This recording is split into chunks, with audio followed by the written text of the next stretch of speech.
Good morning મારા વાલા વિદ્યાર્થીઓ. સૂત્રો સમજી ગયા આપણે. આગળના વિડીયોમાં આપણે વર્તુળ સંબંધિત ક્ષેત્રફળના જે સૂત્રો હતા, વર્તુળનું ક્ષેત્રફળ અને પરિમિતિ, પરિઘ જેને કહીએ છીએ, અર્ધવર્તુળનું ક્ષેત્રફળ, પરિમિતિ, પછી વર્તુળના ચતુર્થાંશ ભાગનું ક્ષેત્રફળ અને પરિમિતિ, આ બધું આપણે શીખી ગયા. હવે એને રિલેટેડ જે દાખલાઓ છે એ આપણે સમજવાના છે, જે આપણાને આપ્યા છે સ્વાધ્યાય 12.1ની અંદર. બરાબર. અચ્છા, એમ એક સૂચના આપી છે કે જો ઉલ્લેખ કોઈ ના કર્યો હોય તો તમારે પાઈનું મૂલ્ય લેવાનું 22/7, નહીં તો તમારે લેવું જોઈએ 3.14. બરાબર છે. ઓકે, હવે પહેલો દાખલો છે કે બે વર્તુળની ત્રિજ્યા 19 સેમી અને 9 સેમી આપી છે. એટલે બે વર્તુળો છે અલગ અલગ, જેની ત્રિજ્યા 19 સેમી અને 9 સેમી છે. જે વર્તુળનો પરિઘ આ બે વર્તુળના પરિઘના સરવાળા જેટલો હોય, એટલે એક ત્રીજું વર્તુળ છે, ટોટલ 3 વર્તુળ છે. બરાબર છે. અને એનો જે પરિઘ છે એ આ બે વર્તુળોના પરિઘના સરવાળા જેટલો છે. તો જે વર્તુળ છે આ ત્રીજું વર્તુળ, એનું તમારે ત્રિજ્યા શોધવાની છે. કેવી રીતે શોધીશું? સૌથી પહેલાં તો આ જે ત્રીજું વર્તુળ છે એનો પરિઘ આપણે અહીંયા લખીએ. તો બોલો, એના પરિઘ માટે સૂત્ર 2πr. આ ત્રીજા વર્તુળનો પરિઘ થયો. હવે આ પરિઘ આપણાને કેવી રીતે મળશે? તો જે બીજા બે વર્તુળ છે એના પરિઘનો સરવાળો. તો બીજા બે વર્તુળના પરિઘનો સરવાળો 2πr1 વત્તા 2πr2. સિમ્પલ છે સર, આ તો ઇઝી છે. હા, આ પહેલું જે મોટું વર્તુળ છે એ બાકીના જે બે વર્તુળ છે એના પરિઘોના સરવાળા બરાબર આનું પરિઘ થાય છે. ઓકે, હવે સર આનું સાદું રૂપ આપીએ તો એક કામ કરીએ. જો શું થઈ રહ્યું છે જરા સમજો. આ બંનેમાંથી 2π તો કોમન નીકળે છે, તો r1 વત્તા r2 બરાબર છે. સર આનો 2π અને આનો 2π ઉડી જાય. આ 2π અહીંયા ગુણાકારમાં છે, આમ આવશે તો ભાગાકારમાં, તો 2π ઉડી જશે. તો યાર આ તો બહુ સિમ્પલ થઈ ગયું કે જે ત્રીજું વર્તુળ છે એની ત્રિજ્યા બાકીના બે વર્તુળની ત્રિજ્યાના સરવાળા બરાબર થશે. તો પહેલા વર્તુળની ત્રિજ્યા કેટલા સેમી છે? 9 સેમી. અને બીજા વર્તુળની ત્રિજ્યા કેટલા સેમી છે? 19 સેમી. તો 19 અને 9 28 સેમી એ ત્રીજું જે વર્તુળ છે બરાબર છે એની ત્રિજ્યા થશે. ઇઝી દાખલો હતો. આ તો બહુ સિમ્પલ દાખલો હતો. આની અંદર આપણે કોઈ મહેનત જ ના કરવી પડી ખાસ. બરાબર છે. ચલો બીજો દાખલો જોઈએ. બે વર્તુળની ત્રિજ્યા હમણાંની જેમ જ ત્રિજ્યા આપી છે. અચ્છા, જે વર્તુળનું ક્ષેત્રફળ, એટલે ત્રીજું વર્તુળ છે જેનું ક્ષેત્રફળ આ બે વર્તુળના ક્ષેત્રફળના સરવાળા જેટલું હોય. ફરીથી એ જ ટાઈપનો દાખલો, પણ અહીંયા ક્ષેત્રફળની વાત કરી છે. તો તે વર્તુળની ત્રિજ્યા શોધો. હવે જે ત્રીજું વર્તુળ છે બરાબર છે એનું ક્ષેત્રફળ આપણે લઈએ તો એનું ક્ષેત્રફળ થશે πr², જે બાકીના બે વર્તુળોના ક્ષેત્રફળના સરવાળા જેટલું છે. યસ, બરાબર. હવે જો હું અહીંયાથી પાઈને કોમન કાઢું, બરાબર, આ બંનેમાંથી જો પાઈ કોમન નીકળે છે તો r1² વત્તા r2², તો આ પાઈ શું થઈ જશે? ઉડી જશે. તો સર આ બી પેલા જેવો જ દાખલો થઈ ગયો હે ને? હા, પણ અહીંયા સ્ક્વેર લેવાનું છે આપણે, કેમ કે ક્ષેત્રફળની અંદર સૂત્રમાં સ્ક્વેર હોય. તો પહેલું વર્તુળની માની લો કે નામ છે 6 સેમી, એનો સ્ક્વેર કરીએ. અને આ છે 8 સેમી, એનો સ્ક્વેર કરીએ. તો 6નો સ્ક્વેર થાય 36, 8નો સ્ક્વેર થાય 64, બંનેનો સરવાળો થાય 100. તો શું સર આ જવાબ મળી ગયો? બેટા, આપણે ત્રિજ્યા શોધવાની છે, ત્રિજ્યાનો વર્ગ નથી શોધવાનો. અહીંયા તમને ત્રિજ્યાનો વર્ગ મળ્યો, તો આ વર્ગ હટાવવા માટે બંને બાજુ વર્ગમૂળ કરીશું. તો 100નું વર્ગમૂળ થઈ જશે 10. તો એનો મતલબ એ થયો કે જે ત્રીજું વર્તુળ આ બંનેના સરવાળાથી મળશે એની ત્રિજ્યા થશે 10 સેમી. બહુ સિમ્પલ દાખલો હતો, બહુ સરળ દાખલો હતો. બંને દાખલા બહુ સરસ હતા. બરાબર છે. એકમાં પરિમિતિનો ઉપયોગ કર્યો, એકમાં ક્ષેત્રફળનો ઉપયોગ કર્યો. ઓકે, આગળ વધીએ. ઓકે, બહુ જ ઇમ્પોર્ટન્ટ દાખલો. આકૃતિ 12.3માં, આ 12.3ની આકૃતિ છે. તીરંદાજીનું લક્ષ્ય કેન્દ્રથી બહારના ભાગ તરફ સોનેરી, લાલ, ભૂરું અને કાળું અને સફેદ એમ 5 વિભાગમાં ગુણ લક્ષણ દર્શાવે છે. આકૃતિને સમજો. બરાબર છે. આકૃતિને પહેલાં આપણે સમજવાનો પ્રયત્ન કરીએ કે જ્યારે બી તીરંદાજ અહીંયા તીર ચલાવશે તો એનો પહેલો પ્રયત્ન હશે કે એ વચ્ચેના ભાગમાં લાગે. બરાબર છે, જેને આપણે બુલસાઈ કહીએ છીએ. તમે કદાચ એક પિક્ચર બી જોયો હશે, સાંઢકી આંખ. બરાબર છે, જેને અંગ્રેજીમાં બુલસાઈ કહેવામાં આવે છે. તો અહીંયા જેટલું સેન્ટર પર તમારું તીર લાગશે એટલું તમને પોઈન્ટ્સ વધારે મળશે. જેમ જેમ તમે એનાથી દૂર જતા જશો એમ તમારા પોઈન્ટ્સ ઘટતા જશે. આવી કોઈ પણ નિશાન ટાંકવાની રમતમાં નિયમ લાગુ પડે છે. તો આ જે સોનેરી ભાગ છે, બરાબર છે, પછી એની બાજુમાં લાલ ભાગ છે, એની બાજુમાં ભૂરો ભાગ છે, એની બાજુમાં કાળો અને એની બાજુમાં સફેદ ભાગ છે. હવે સોનેરી ભાગને હું સાઈડમાં રાખું તો તમે કહી શકશો આ લાલ ભાગ કેવો ભાગ છે? સર, એક કંકણાકાર ભાગ છે. હા, આપણે શીખી ગયા આગળના વિડીયોમાં, અને કંકણાકાર ભાગ કહેવાય. આ ભૂરો ભાગ, સર આ બધા જ કંકણાકાર ભાગ છે. સોનેરી ભાગ જે છે એ ખાલી વર્તુળ છે, બાકીના બધા કંકણાકાર ભાગ છે. યસ, તો જો તમે સમજણ પડી ગઈ તમને. તો આપણે શું કરવાનું છે જરા જોઈએ. ગુણની ગણતરી માટે સોનેરી રંગ દ્વારા દર્શાવાતા પ્રદેશનો જે વ્યાસ છે 21 સેમી છે. એટલે આનો વ્યાસ આપ્યો છે. યાદ રાખો, વ્યાસ. આપણે ત્રિજ્યાની જરૂર છે એટલે વ્યાસનું અડધું કરી દઈશું તો ત્રિજ્યા મળી જશે. ઓકે. અને દરેક વિભાગની પહોળાઈ 10.5 સેમી છે. બેટા પહોળાઈ, આ ભાગ પહોળાઈ યાદ રાખો, ત્રિજ્યા નહીં. આ જે પહોળાઈ છે એ 10.5 સેમી છે દરેક વિભાગની. બધાનું સરખું રાખ્યું છે માપ. દરેકની પહોળાઈ 10.5 સેમી છે. ઓકે. તો ગણતરી કરવાના 5 પ્રદેશ પૈકી પ્રત્યેકનું ક્ષેત્રફળ શોધો. બરાબર છે. ચલો, તો આપણે કેવી રીતે શોધીશું? પહેલાં આપણે આકૃતિને થોડી નાની બનાવી દઈએ અને 2 મિનિટ માટે એને સાઈડમાં મૂકી દઈએ. જરૂર પડશે ત્યારે બોલાવીશું. સૌથી પહેલાં સોનેરી ભાગ.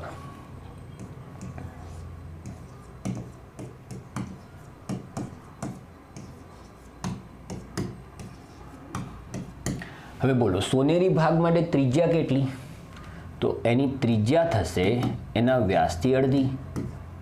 વ્યાસ આપ્યું છે 21 સેમી. જો બરાબર છે, એને હું 2 વડે ભાગી દઉં તો સર 21ના અડધા થાય 10.5 સેમી. તો આ એની ત્રિજ્યા મળી ગઈ. બરાબર. અચ્છા, હવે સોનેરી ભાગનું ક્ષેત્રફળ શોધવાનું કહ્યું છે. સોનેરી ભાગનું ક્ષેત્રફળ.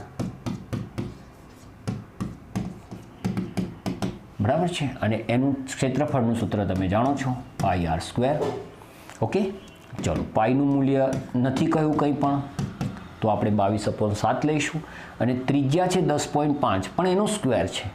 તો હું ગણતરીને સરળ બનાવવા માટે 10.5ને 2 વાર લઈ શકું? હા સર, લઈ શકાય. કેમ ના લઈ શકાય? બરાબર છે. અચ્છા, હવે સાથે સાથે હજુ ગણતરી સરળ બને એ માટે આ પોઈન્ટને દૂર કરી દઈએ.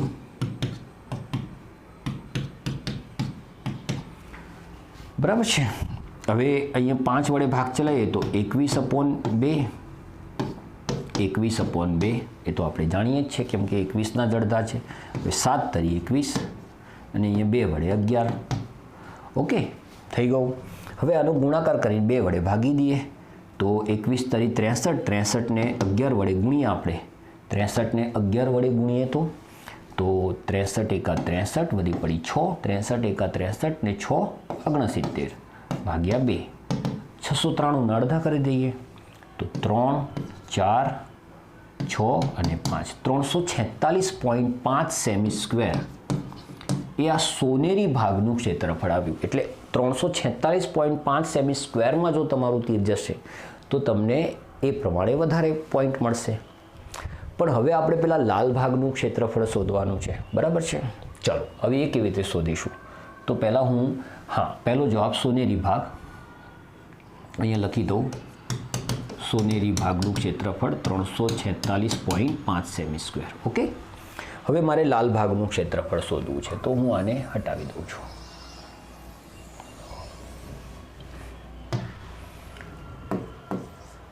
લાલ કંકણાકાર ભાગ માટે ગણતરી.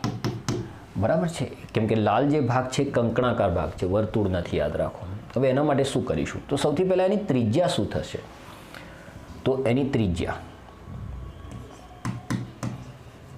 હવે એની ત્રિજ્યા દાખલામાં નથી આપી, આપણે એને આર ધારીએ. એની ત્રિજ્યા દાખલામાં નથી આપી. હા, સોનેરી ભાગની ત્રિજ્યા આપણે જાણતા હતા 10.5 અને આ લાલ ભાગની પહોળાઈ આપણાને આપી છે. બરાબર, એટલે વાતને હું સમજાવવાનો પ્રયત્ન કરું તમને. બેટા આ વર્તુળ છે, બરાબર છે, અને એની ઉપર એક બીજું વર્તુળ છે. ઓકે, હવે તમે સમજો જરા. બરાબર છે, તમે સમજવાનો પ્રયત્ન કરો કે આ ત્રિજ્યા તમને આપી છે, બરાબર છે, જે છે 10.5, બરાબર 10.5, અને આ પહોળાઈ તમને આપી છે, આ પહોળાઈ 10.5. તો મારે આ મોટા વર્તુળની જો ત્રિજ્યા એટલે કે કેન્દ્રથી વર્તુળ પરના બિંદુ સુધીનું માપ મારે શોધવું હશે તો એ કેવી રીતે મળશે? તો સર આની ત્રિજ્યા અને આની પહોળાઈનો સરવાળો કરી દો તો મળી જશે. સમજ્યા તમે હું શું કહેવા માંગુ છું? તો આ તમને મળશે, સરવાળો કરશો ત્યારે જઈને આ ત્રિજ્યા મળશે લાલ વર્તુળની. ઓકે, તો લાલ વર્તુળની ત્રિજ્યા બરાબર 10.5 સોનેરી ભાગનું ત્રિજ્યા વત્તા તાની પહોળાઈ 10.5, બરાબર છે. તો આપણાને મળશે 21. 10.5 ને 10.5 ડબલ 21 થાય. તો ક્લિયર થયું તમને? બરાબર છે. એટલે આ વસ્તુને સમજવાનો પ્રયત્ન આપણે કરવાનો છે કે લાલ ભાગ કંકણાકાર ભાગની ત્રિજ્યા થશે 21 સેમી. બરાબર છે, 21 સેમી. હવે કામ આપણું સરળ થઈ ગયું. હવે એનું કંકણાકાર ભાગનું મારે ક્ષેત્રફળ શોધવું હોય, બરાબર છે, તો એ કેવી રીતે મળશે મને? તો સર પેલું સૂત્ર છે πr², મોટા વર્તુળમાંથી નાનું વર્તુળનું ક્ષેત્રફળ બાદ કરી દો. બરાબર છે. અચ્છા, બંનેમાંથી પાઈને કોમન કાઢી દઈએ. બરાબર, તો r² માઇનસ r². ઓકે, ચલો પાઈનું મૂલ્ય 22/7. આર કેટલા છે? મોટા વર્તુળની ત્રિજ્યા એટલે આ 21 સેમી, તો 21નો વર્ગ માઇનસ નાના વર્તુળની ત્રિજ્યા એ આપણે જાણીએ છીએ 10.5 સેમી, એનો વર્ગ. બરાબર છે. બસ, તો આ ગણતરી કરી લઈએ આપણે. ઓકે, તો ગણતરી કરીશું તો 22/7, બરાબર, 21નો સ્ક્વેર કરીશું 1, 2 × 2 = 4, 2 × 4, બરાબર છે. 10.5નો સ્ક્વેર કરીશું 110.25, બરાબર. 441માંથી 110.25 આપણે બાદ કરી દઈએ.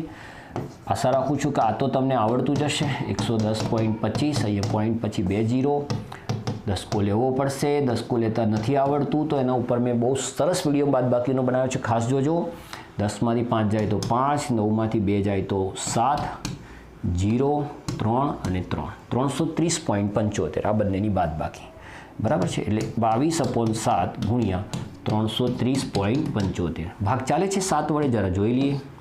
બરાબર છે. તો 7 ચોક 28, 5 50, 7 49, બરાબર છે. 1 17, 7 દુ 14, 3 35, 7 5 35, બરાબર છે. હવે એને 22 વડે ગુણી દઈએ તો 22 5 110, વધી પડી 11, 22 દુ 44, 11 55, વધી પડી 5, બરાબર છે. 22 7 7 દુ 14, 7 દુ 14, 154, 154 ને 5 159, વધી પડી 15, 22 ચોક 88 ને 15, 93 ને 103, બરાબર છે. એટલે 1039.5 આ જવાબ મારા પ્રમાણે આવે છે. કદાચ ભૂલ હોય તો બેટા તમે બી ચેક કરજો કે આટલી મોટી ગણતરી કરી ક્યાંક ભૂલ થઈ શકે છે, હે ને? તો લાલ ભાગ જે છે એનું ક્ષેત્રફળ આવશે 1039.50, બરાબર છે. અને એની ત્રિજ્યા કેટલી થઈ? આ લાલ ભાગ સુધીની ત્રિજ્યા 21. ઓકે, ચલો હવે કયો ભાગ આવ્યો? ભૂરો ભાગ આવ્યો. ભૂરા ભાગ માટેની ગણતરી.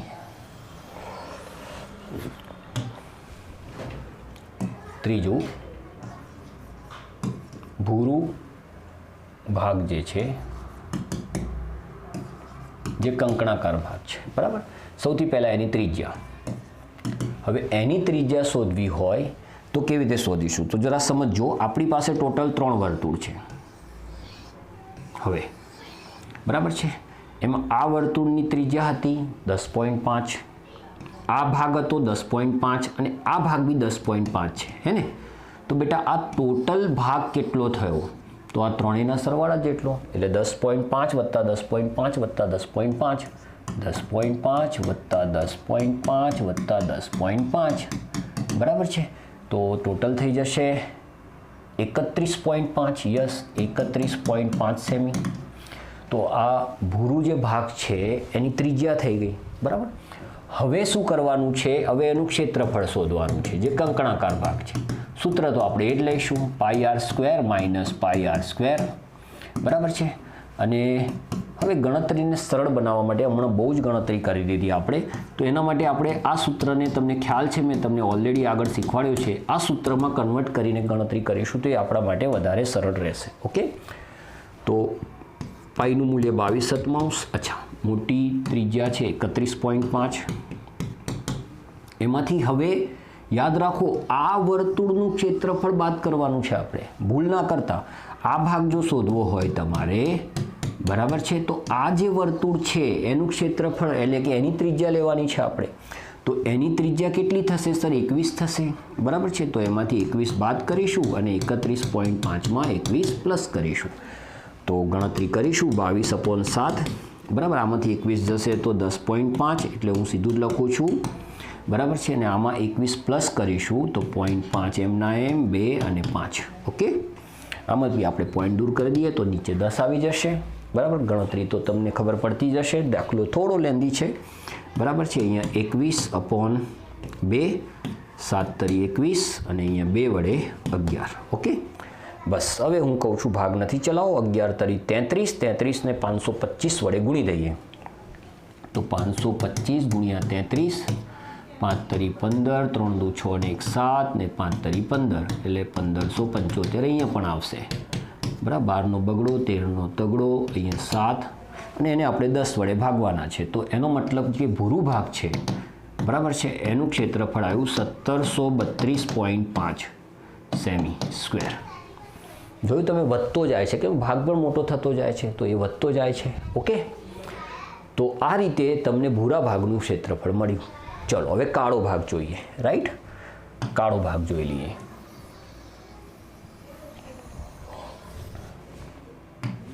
ચોથું,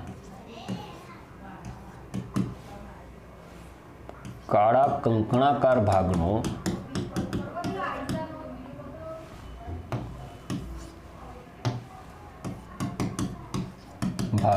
ક્ષેત્રફળ. ઓકે, હવે સૌથી પહેલા એની ત્રિજ્યા નક્કી કરી લઈએ. તો હવે કાળો ભાગ તમે જુઓ, સોનેરી ભાગ, એની ઉપર લાલ ભાગ, એની ઉપર ભૂરો ભાગ અને એની ઉપર કાળો ભાગ છે, હે ને?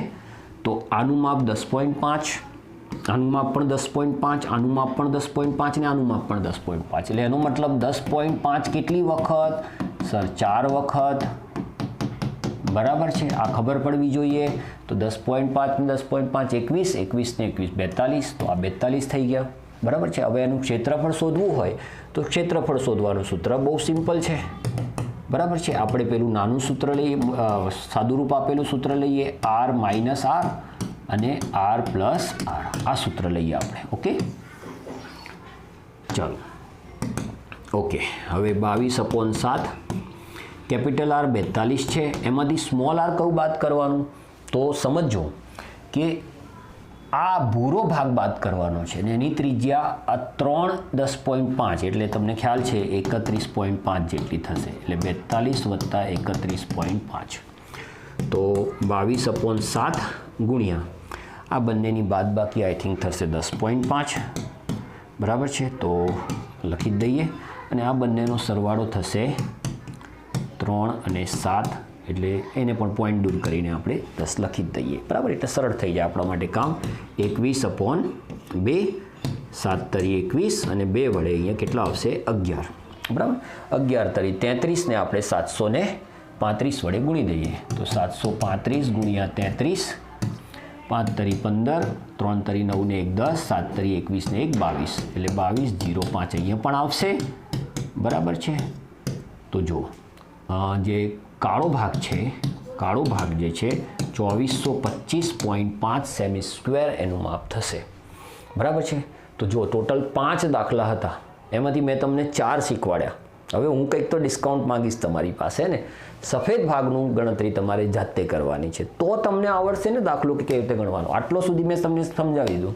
હવે તમે સમજી ગયા કે સફેદ ભાગનું ક્ષેત્રફળ આપણે શોધવાનું છે. તો સિમ્પલ છે, એની ત્રિજ્યા જે થશે એ ટોટલ 5, 10.5 ભેગા થઈને થશે એટલે ત્રિજ્યા મળી જશે. સૂત્ર તમારે આ જ લેવાનું છે. ભાગાકારની ગણતરી ગુણાકારની ગણતરી તો તમને આવડતી જ હોય. 10મા ધોરણમાં બેઠા છો તમે લોકો તો 100% એ તમને આવડતી હોય તો એ સફેદ ભાગનું ક્ષેત્રફળ બેટા તમારે શોધવાનું છે. ઓકે, તો આ રીતે મેં તમને 4 ભાગનું શોધીને આપ્યું. 5મા ભાગનું તમારે શોધવાનું છે. આગળ વધીએ. સરસ દાખલો. એક ગાડીના દરેક પૈડાનો વ્યાસ 80 સેન્ટીમીટર છે. એક ગાડીનું પૈડું છે અને એનો વ્યાસ તમને આપ્યો છે 80 સેન્ટીમીટર. મેં તમને કહ્યું હતું પૈડું કયું હોય? વર્તુળ હોય, બરાબર છે. જનરલી વ્યાસને આપણે ત્રિજ્યામાં કન્વર્ટ કરીને દાખલો ગણીશું, એ નક્કી છે, આપણે એ કરીશું જ. જો ગાડી 66 કિલોમીટર પ્રતિ કલાકની ઝડપે, એટલે આનો મતલબ એવો થયો કે 1 કલાકમાં 66 કિલોમીટરનું અંતર કાપે છે, ઝડપે મુસાફરી કરે તો દરેક પૈડું 10 મિનિટમાં કેટલા ભ્રમણ પૂર્ણ કરે? બહુ જ સરસ દાખલો આપ્યો છે. વાતને સમજો. પૈડું કેવું હોય એ મારે તમને સમજાવવાની જરૂર નથી. પૈડું વર્તુળ હોય એ આપ જાણો છો. તો સૌથી પહેલાં તો આ પૈડાની ત્રિજ્યા આપણે શોધી દઈએ, હે ને? બરાબર છે. ત્રિજ્યા કેવી રીતે મળશે? તો સર વ્યાસના અડધા કરી દો એટલે કે આ 80 સેમી છે એને 2 વડે ભાગી દો તો 40 સેમી આપણાને ત્રિજ્યા મળશે. બરાબર છે. એટલે આપણાને ત્રિજ્યા મળી ગઈ. વર્તુળની પૈડાની ત્રિજ્યા મળી ગઈ. બરાબર છે. કેટલા સેમી છે? 40 સેમી. Okay okay. બીજી વસ્તુ હું તમને એમ કહું છું, બરાબર છે. હવે એવું કીધું છે કે આ જે ગાડી છે 66 કિલોમીટર પ્રતિ કલાકની ઝડપે ચાલે છે અને આપણે 10 મિનિટમાં કેટલું પરિભ્રમણ કર્યું એ આપણે શીખવાનું છે, એ શોધવાનું છે. બરાબર. તો સૌથી પહેલાં 66 કિલોમીટર પ્રતિ કલાક, તો એનો મતલબ એ થયો કે 1 કલાકમાં 66 કિલોમીટર, બરાબર છે. તો 10 મિનિટમાં કેટલા? હવે યાર ગણતરીમાં તમને ખબર છે કે સર આ કલાકમાં છે તો આ બી કલાકમાં કરી દો, અથવા આ મિનિટમાં છે તો આ બી મિનિટમાં કરી દો. તો અહીંયા 1 કલાક લખવાની જગ્યાએ શું હું 60 મિનિટ લખી શકું? હા સર, વાત એકની એક જ થઈ ને. બરાબર. 1 કલાક એટલે 60 મિનિટ. જે વસ્તુ 1 કલાકમાં પૂરું થાય છે એ જ વસ્તુ 60 મિનિટમાં પૂરું થશે. તો 60 મિનિટમાં 66 કિલોમીટર, તો 10 મિનિટમાં કેટલા કિલોમીટરનું અંતર કાપે છે? તો એ ગણતરી કરવા માટે આપણે આ 66ને 10 વડે ગુણીને 60 વડે ભાગી દઈશું તો મીંડું જશે. બરાબર. એટલે અહીંયા આવશે 11 કિલોમીટર. બરાબર. હવે જુઓ, આ માપ સેન્ટીમીટરમાં, આ માપ કિલોમીટરમાં ના ચાલે. કોઈ વચ્ચેનો રસ્તો કાઢવો પડે. કાં તો આને કિલોમીટરમાં ફેરવો, કાં તો આને સેન્ટીમીટરમાં ફેરવો. હવે કિલોમીટર અને સેન્ટીમીટર એ બહુ જ મોટું માપ છે. તો વચ્ચેનો રસ્તો એ છે કે બંનેને મીટરમાં ફેરવી દઈએ. હવે 1 મીટર બરાબર 100 સેમી થાય. તો આને જો મીટરમાં ફેરવીએ તો આને 40 વડે ભાગી દઈશું એટલે આ 0.4 મીટર કહેવાય. અને 1 કિલોમીટર બરાબર 1000 મીટર થાય. તમે સાંભળ્યું હશે 500 મીટર દૂર છે, તો એ 500 મીટર એટલે અડધો કિલોમીટર.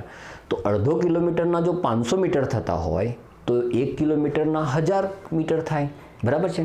તો 11 કિલોમીટર બરાબર કેટલા મીટર? Sir 11000 metre. બરાબર. તો જો બધું આપણે મીટરમાં ફેરવી દીધું. સરસ કામ કર્યું. ઓકે. હવે સર આ બધું શોધવાનો ફાયદો શું? આપણે તો શોધવાનું છે પરિભ્રમણ કેટલા પૂર્ણ કરે. તો બેટા તમે મને એ કહો કે આ ટાયર અત્યારે જમીન સાથે અત્યારે અડી રહ્યું છે અહીંયાથી, બરાબર. અને આ ફરીથી પાછું એક રાઉન્ડ મારીને જ્યારે અહીંયા પરત આવશે તો એનો કયો ભાગ જમીન ઉપર અડશે? એનું ક્ષેત્રફળ જમીનને અડશે કે એની પરિમિતિ જમીનને અડશે? સર આ જે ભાગ છે જે જમીનને અડે છે તો એનો કિનારી છે અને એ એની પરિમિતિ છે.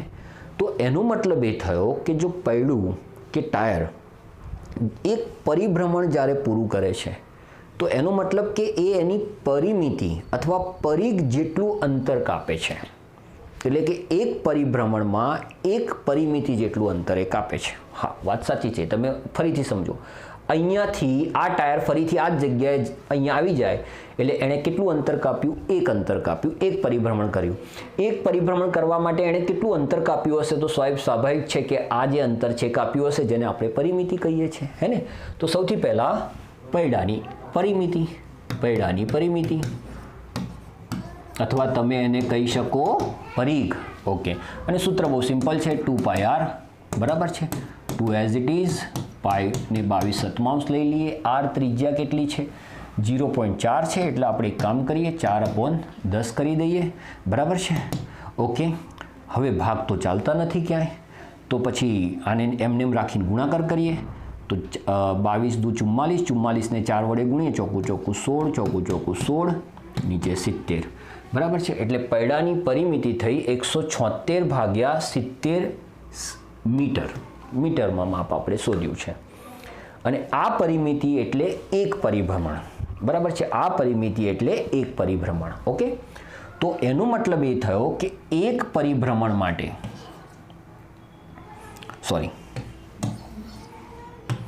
બરાબર છે 176/70 મીટરમાં એક પરિભ્રમણ એ પૂરું કરે છે, બરાબર. આટલું મીટર અંતર કાપે ત્યારે એક પરિભ્રમણ પૂરું થાય છે. તો એણે કેટલું અંતર કાપ્યું છે? 11,000 મીટર. 11,000 મીટરમાં કેટલા પરિભ્રમણ? આવી રીતે ત્રિપદ મૂકી દો. ત્રિપદ એ સૌથી ઇઝીમાં ઇઝી વસ્તુ છે, તમને સમજણ પડવી જોઈએ ને. આપણે વર્ષોથી કામ કરતા આવ્યા છે કે ભાઈ આટલા મીટરનું અંતર માટે એક પરિભ્રમણ કરવું પડે છે. તો 11,000 મીટરનું અંતર જે એણે 10 મિનિટમાં પૂરું કર્યું છે, એના માટે એણે કેટલા પરિભ્રમણ કરવા પડશે? તો આના વડે ગુણીને આના વડે ભાગીશું. તો ગણતરી કેવી રીતે થશે જરા સમજો. આને હટાવી દઉં છું અહીંયાથી 2 મિનિટ માટે, બરાબર છે. કે ભાઈ 11,000 ભાગ્યા 176/70, બરાબર છે. હવે તમને ખબર હોવી જોઈએ કે છેદનો છેદ, આ છેદ કહેવાય, એનો પણ છેદ, તો એ ક્યાં જાય સર? અંશમાં જાય. તો બેટા 11,000 ગુણ્યા 70 ભાગ્યા 176, 11 વડે ભાગ ચાલે છે, 16 આવશે. 70,000 ને 16 વડે ભાગી દઈએ, ભાગાકાર આવડતો હશે, બરાબર છે. 16 વડે ભાગી દઈએ, 16 ચોક 64, 6 60, બરાબર છે. 16 તરી 48, 12 20, 16 85, 16 છંગ 96, 16 સિત્તા 112, 8 80, 16 85. ઓહો, મળી ગયો જવાબ આપણાને તો 4,375. શું મળ્યું આ? તો ક્યાં પ્રશ્નાર્થ ચિહ્ન કર્યો છે? પરિભ્રમણમાં. તો શું મતલબ થયો? મતલબ એ થયો કે આ પૈડાએ, એટલે કે ગાડીના દરેક પૈડાએ 4,375 પરિભ્રમણ કર્યું હશે. વિચાર કરો, 10 મિનિટની અંદર આ ગાડીનું પૈડું 4,375 વખત ફર્યું છે. કેટલું તમને સેવા આપે છે આ ટાયર, બરાબર છે. આજે જઈને એની માવજત ખાસ કરી લેજો, બરાબર. આનાથી અંદાજ આવે છે બી 10 મિનિટની અંદર, માત્ર 10 મિનિટની અંદર, ને તમારી સ્પીડ છે 66 કિલોમીટર પ્રતિ કલાકની, બરાબર. જો તમે આ સ્પીડને વધારશો તો આ પરિભ્રમણની સંખ્યા પણ વધી જશે. સીધી વસ્તુ છે, બરાબર. તો બેટા જોયું તમે કેટલા સરસ મજાના દાખલા છે. બહુ બધું શીખવા મળે છે આપણાને અને સમજવા પણ મળે છે. પણ આ બધું જ જ્યારે સૂત્ર સમજતા હોઈએ ને ત્યારે. અહીંયા તમને એક વસ્તુ ખબર પડી કે જો ભૂલથી તમે ક્ષેત્રફળવાળું સૂત્ર લઈ લીધું હોત તો 100% દાખલો ખોટો પડત અને કન્સેપ્ચ્યુઅલી સાચું પણ નથી. ઓકે, તો બહુ સરસ દાખલો હતો. આગળ વધીએ. જસ, અને આ ચેપ્ટરનો છેલ્લો દાખલો. નીચેનામાંથી સાચા જવાબ પર નિશાન કરો અને તમારી પસંદગીની યથાર્થતા ચકાસો. પહેલાં તો સાચો જવાબ કયો છે એ શોધવાનું છે, બરાબર છે. અને એ છે ખરેખર સાચો એ પણ નક્કી કરવાનું છે. જો વર્તુળની પરિમિતિ વર્તુળના ક્ષેત્રફળ સમાન સંખ્યા હોય તો વર્તુળની ત્રિજ્યા કેટલી? હવે યાર, વર્તુળની પરિમિતિ,